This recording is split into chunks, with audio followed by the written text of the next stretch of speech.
만화에서 배경 투시 그릴 때는 어떻게 해요? 이런 질문들이 많아요. 근데 그거를 당장 답변을 해드릴 수가 없는 게 뭐냐면 상황에 따라 너무 다르기 때문입니다. 독자들의 시선을 이렇게 흘러보내고 싶어.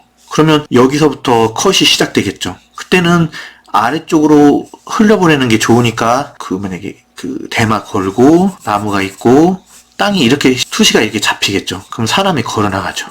그럼 여기서 다시 사람이 보이고 이쪽으로 흘러보내고 싶다. 그러면 여기서 투시가 다시 생기는 거야.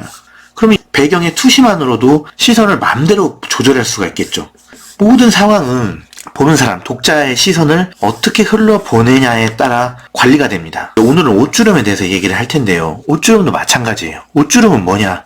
계급으로 따지면 불가추천민의 수준입니다. 제가 항상 만화 그릴 때 모든 것들을 계급을 나눈다 그랬죠. 말캉과 주인공 마스크, 여자 캐릭터 가슴과 엉덩이, 아니면 컷에서 키가 되는 중요한 소품. 예를 들면 여기에 똥이 있어. 주인공이 있어. 이 똥을 보고 놀라는 주인공을 강조하고 싶으면 눈을 크게 그리죠. 하지만 발견한 이 똥을 보여주고 싶으면 눈으로 시선을 뺏기지 않기 위해 눈을 선글라스 처리를 해줍니다. 같은 컷, 같은 상황을 그렸지만 어떻게 표현해주냐에 따라서 계급이 달라지는 거죠. 얘가 여기서는 귀족이야. 얘는 원인 제공인 정도의 평민. 여기서는 얘가 귀족이 되고 평민이 되겠죠. 그런 식으로 작화에서는 계급이 중요해요. 우선순위. 독자들에게 뭘 보여줄까? 그러면 옷주름을 어떻게 그려요? 일단 옷주름이라는 거는 만화에서는 시선을 뺏어가지 않아야 되는 아주 하찮은 존재라는 거죠. 그냥 텍스처 채우기용이라는 거죠. 내가 하고 싶은 얘기는 뭐냐면 옷주름으로 시선을 뺏지 않는 법을 가르치려고 그러는 겁니다. 옷주름 따위가 화려하게 꼬여가지고 대사나 마스크보다도 더 강해지면 안 되겠죠. 옷주름을 이 무릎에서 퍼진다, 팔꿈치에서 접힌다, 이렇게 원리라든지 실제 자연스럽게 존재하는 것처럼 왜 그려야 되냐면 이런 옷주름이나 배경, 소품은 실제와 리얼할수록 눈에 더 안 띄기 때문입니다. 너무 당연하게 보이기 때문에 눈에 안 띄는 거죠. 그래서 시선을 뺏지 않는 겁니다. 만약에 당연하게 생겨야 될 것들이 이상하게 못 그리게 그리면 눈에 띄겠죠. 그게 시선을 아주 안 좋은 방향으로 뺏어가 버리는 거죠. 그래서 옷주름을 잘 그려야 된다는 개념은 무슨 말이냐? 눈에 안 띄게 리얼하게 그려야 된다 라는 의미가 크죠. 이 차이는 엄청난 차이죠.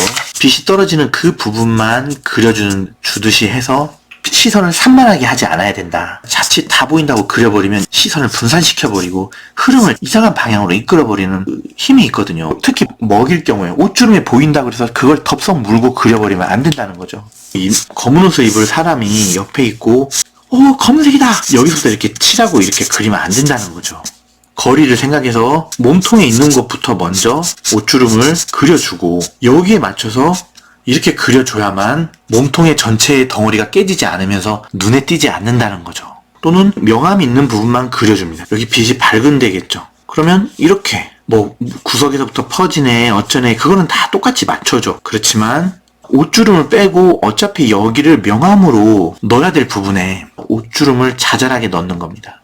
채워주는 겁니다. 동세를 다루는 큰 주름을 강하게 그려놓은 후에 그 다음부터는 조금씩 분위기를 봐서 쪼개가지고 얘보다는 약하게 해야겠죠. 어두운 데다가 채워넣는다는 거죠. 다 명암을 향해 있죠. 그런데 옷주름이 가끔 디테일한 경우는 어떤 거냐면 그 주인공이 등장했을 때 장엄함을 이렇게 강조해 줄 수 있는 미장센 역할을 해줄 때는 이게 옷주름이라서 옷주름이 아니라 주인공의 그 느낌을 더 풍부하게 해주는 장치로 그려지는 거죠. 이때는 옷주름을 되게 막 꼽니다. 그렇지만 제가 옷주름을 그리려고 꼰 게 아니죠. 그래서 옷주름에 대한 얘기들은 진짜 구글에 검색만 해도 많습니다. 많은데 가령 실무를 준비하시는 분이 옷주름을 공부하려면 도대체 왜 연습하려고 하는지 근본을 알아야 된다는 거죠. 옷주름에 관련된 모든 것들은 대부분 눈에 안 띄려고 연습하는 것이다 라는 거를 꼭 말씀을 드리고 싶었습니다.